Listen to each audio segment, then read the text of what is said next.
तो next topic start करते हैं। साउथ इंडिया, द चोला। इनका टाइम पीरियड रहेगा 850 से 1279 एडी तक।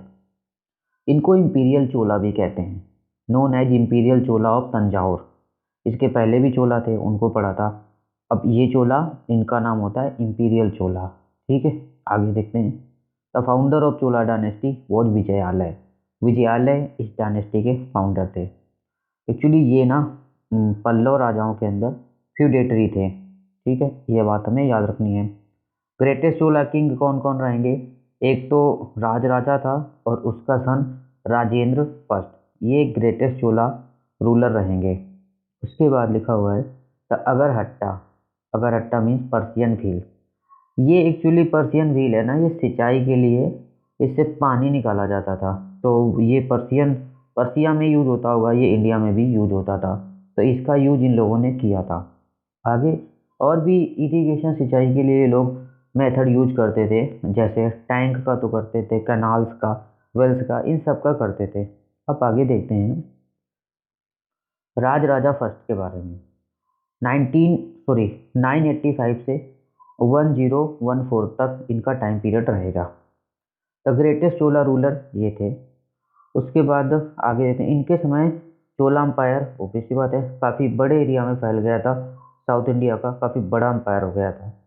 इन्होंने अपने को टाइटल लिए मुमीदी चोला, जयन कोंडा एंड ओके शिव पद शेखरा। ये इन्होंने अपने आप को टाइटल लिए थे। इन्होंने चेरा को डिफीट किया, पांड्या को डिफीट किया एंड मालदीव आइलैंड को भी इन्होंने जीत लिया था। इसके बाद इन्होंने अपनी नेवी भेजी थी शैलेंद्र अम्पायर जो मलेशिया में है, मलाय पेनिनसुला में इनका अम्पायर, उसको जीतने के लिए इन्होंने अपनी नेवी भी भेजी थी। आगे देखते हैं। इनका जो ट्रेड था वो चाइना के साथ भी अच्छा खासा हो जाया करता था। उसके बाद इन्होंने देखते हैं एक टेम्पल बनवाया था 1010 में। ठीक है, 1010 सी में। इन्होंने उस टेम्पल का नाम है राज राजेश्वर टेम्पल या बृहदेश्वर टेम्पल। ये तंजावुर में है और ये लॉर्ड शिव को डेडिकेटेड है। आगे देखते हैं।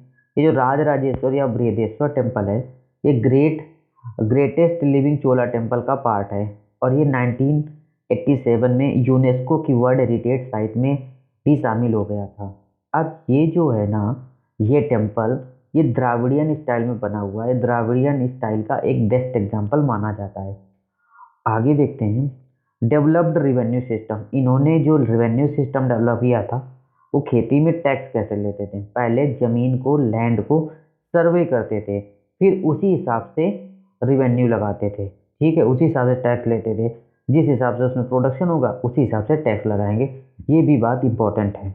इस वजह से इनको एक नाम दिया जाता था, इस राजा को, उसको एक टाइटल दिया जाता था, कहा जाता था उलाका लनादा पेरुमल।